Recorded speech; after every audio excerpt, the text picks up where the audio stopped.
Hello everybody, Tai Chi Twins here, Jeremy Rorty. Joshua Rorty. Welcome to our series on sparring. We just wanted to put a collection together and share with you all of the various tools that we picked up over our years sparring in the martial arts.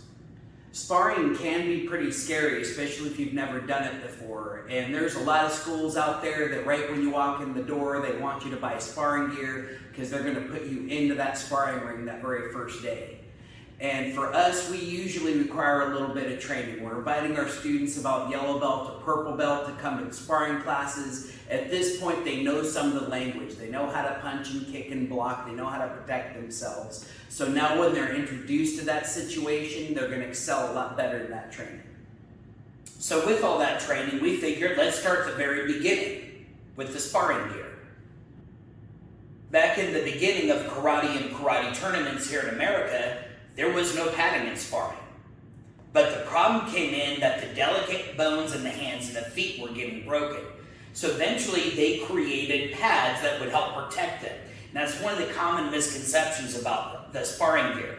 My sparring gear is not to make my punches softer on my opponents. Matter of fact, they feel every bit of power in that punch and that kick. But what it does is help protect my hand from the bone in their head. Or if you get knocked down, it protects your head from hitting the floor. Some styles require a more robust set of sparring gear. Perfect example of this is the World Taekwondo Federation. If you're sparring for the Olympics, you're required to wear a helmet, a mouth guard, hand protection, chest protection, groin piece, foot guards, shin and forearm protectors. So literally every part of your body is covered. Some schools will require you to buy their gear from them. They have their logo stamped on it. They want you to spar the very first day, and they want everybody to look the same. And just be prepared in that situation. You're probably going to pay a lot of money for that sparring gear. But if your instructor doesn't care where you get your gear, check places like Goodwill, or around here we've got a store called Kid to Kid. And so parents, if they don't need their sparring gear, they'll donate it there, and you can buy gear on the cheap in those places. Practically brand new. And then a lot of times, if you just check on places like Amazon, then you'll find some good prices there, and at least compare to what your school is offering compared to what you can just get for yourself. So let's take a look at the most common set of sparring gear that you would end up using, the foam dipped sparring gear. Here's an example of some very basic sparring gear off of Amazon. $109, that's actually not too bad. A lot of places around here will charge you double or even triple that price. It may not have the fancy logo on the front, and the venting might be a little bit different, but it's going to protect you the same as even the more expensive name brand gear. You'll also find more expensive deluxe gear. There are a couple of benefits to this gear. First of all, it looks a lot cooler. You'll also notice that there's extra padding, which means your strikes will hit their target sooner. However, the extra padding on the helmet means that your opponent can reach you sooner. In the end, you have to decide, are the looks and the extra padding worth the higher price? When you're choosing the size of the gear, I would recommend go to the original manufacturer website and check their sizing chart. Sometimes the second-party website doesn't have the right information and you end up ordering gear that's too big or too small. If the style of sparring that you're doing will require a chest protector, check with your instructor because you may need to order two, a red one and a blue one. There are also chest protectors specifically for females that would go underneath your uniform and underneath the external chest protector. There's also a variety of groin protectors out there for both boys and girls. Some are designed to go over the uniform, others are designed to go inside the uniform. Some tournaments will require groin protection. If they don't, I would still highly recommend it. Mouthpieces come in a few varieties. The most basic type is a single mouthpiece, which forms just to the top palate. For high contact fighting like MMA or boxing, you may need a double-ended mouthpiece. And if you want to spend the extra money on it, there's really fancy mouthpieces with designs on them. If you have any special considerations like braces, you may have to consult an orthodontist. You'll need to form your mouthpiece so that it comfortably fits. Check the packaging of the mouthpiece for instructions on how to form it, but there are actually a couple of ways to do it. The main thing you'll need is some hot water.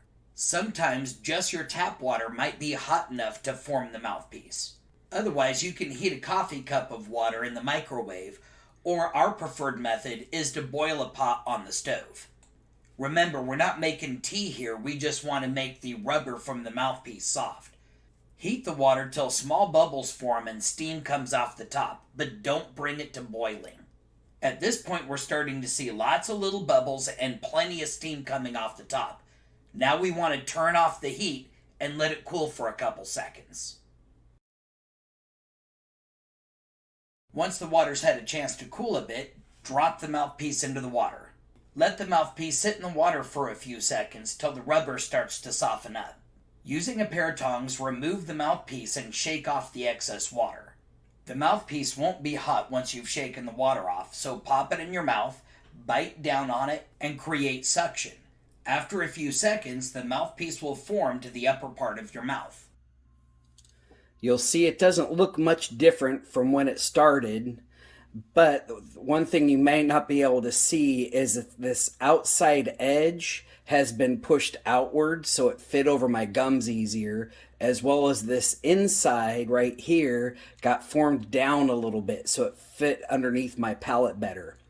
Some things you might need to do is trim this outside if it's too tall and it hurts the gum. Or right here on the very back, there's little trim lines. And what I would suggest is just trimming a little bit at a time. If this is too deep, a lot of times it can cause somebody to gag. And so we trim that down and it'll fit in the mouth a little bit better.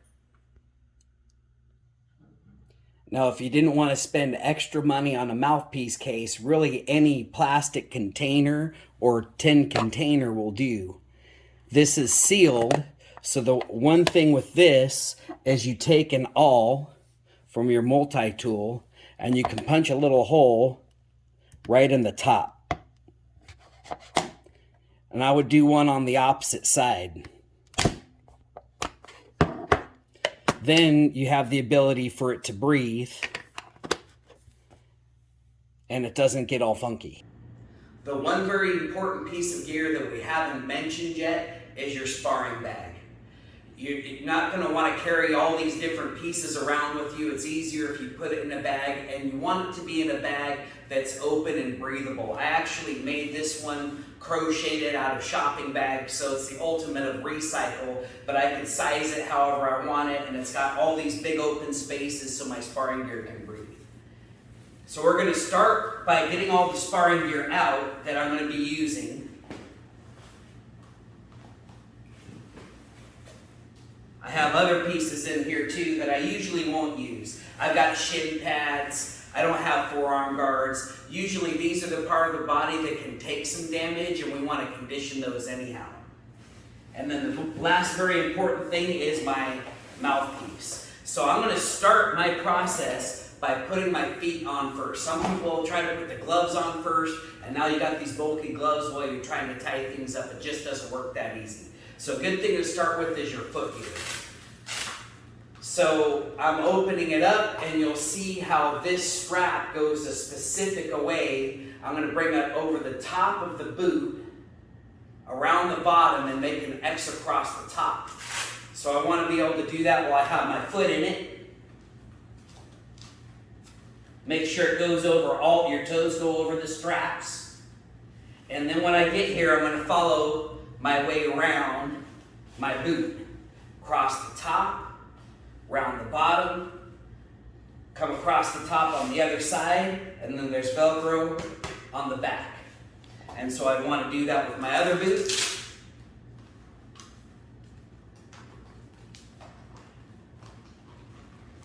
Toes are over all the straps. I'm bringing this over the top of the boot, around the bottom, making that X across the top, and there's the Velcro. I'll just zip it right there.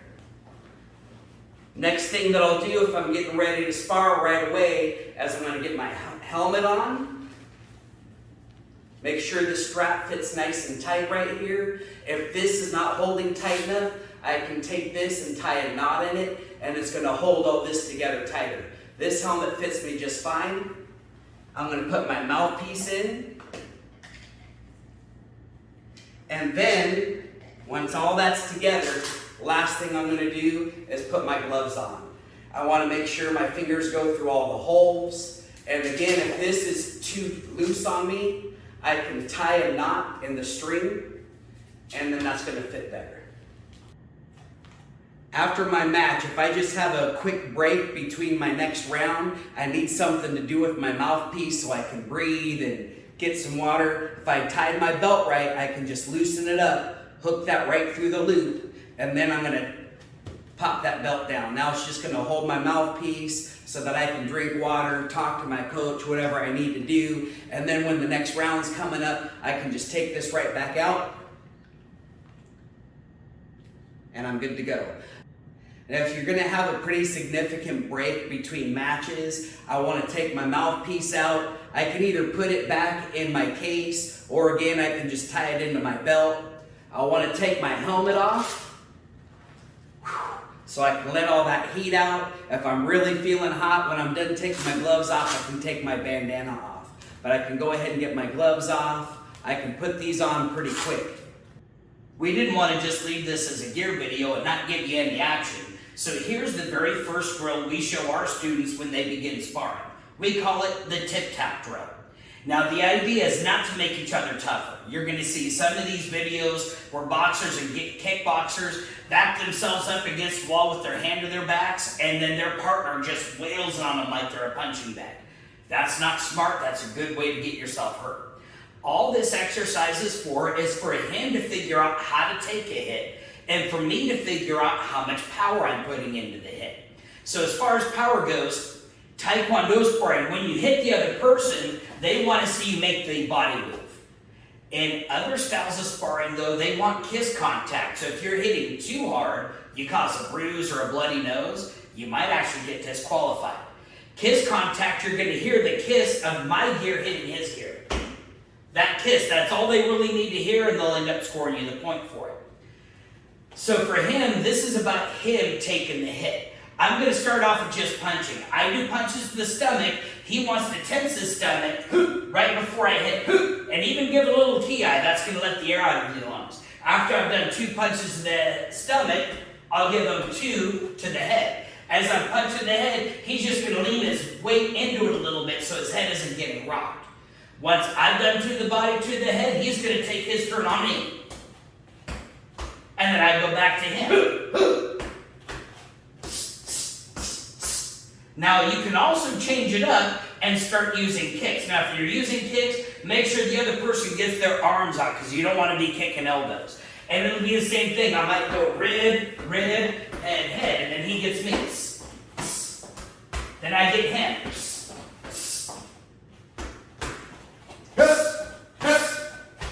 You can even do off-the-line stepping if you want to get that roundhouse kick right to his tummy. At the end of your sparring match, it's important to store your gear the right way. Number one thing you want to do is make sure that you wipe your gear out. Get all that sweat off of it. Make sure you wipe out the helmet, wipe out the feet, wipe out the hands. Make sure that's all nice and clean. It's had some time to air out before you actually take it and put it into your bag. Now when you put it into your bag, you want to make sure that it doesn't get squished down. This is just foam dipped in plastic. So if it gets squished, a lot of times the plastic will stick together and you'll tear it getting apart, or you'll just generally squish the foam down and then your gear's no good. So I always suggest start with either the hands or the feet. I'm going to wrap this around nice and loose. Now the reason I got this big sparring bag was this, I can just put this right in there. It's not going to get squished down. If I have limited space in my sparring bag, I probably want to attach these boots together, but I want to be careful that I'm not tying it down super tight and squishing it again. I want to make sure that these are loose in the bag. And so one thing that I'll do is I'll put my feet together this way, and then when I tie that strap, they're stuck together. Same thing with the hands. I want to keep them open. I can stack one inside the other. I just want to make sure that when I tie these down, that they're not going to be totally squished. So as long as I can get this and have it nice and loose, then I'm going to be all right. Otherwise, I might want to make sure that I store these separately. And then I can take something like the gloves and stick them in my helmet. or my boots and stick them in my helmet. That's going to help keep that helmet open, and that way it doesn't get squished down. So once you're done getting your gear together and ready to store, you just want to put that in a sparring bag that has nice open holes so that it can continue to breathe, and making sure that everything's not going to be all squished. The important thing here is if you store your gear the right way, it's going to last you a long time. If, for instance, you have a kid, they tend to outgrow their gear, you might have to buy another set. We do a special deal because we like to collect student stinkies, that if our students' gear is still in decent condition, we allow them to trade that in on a discount on new gear. So there we go. There's how you want to take care of your gear and make sure it's going to last. If you found this video to be helpful, please hit that like button and share it with a friend. Also, make sure you're subscribed so you can catch our next exciting sparring video.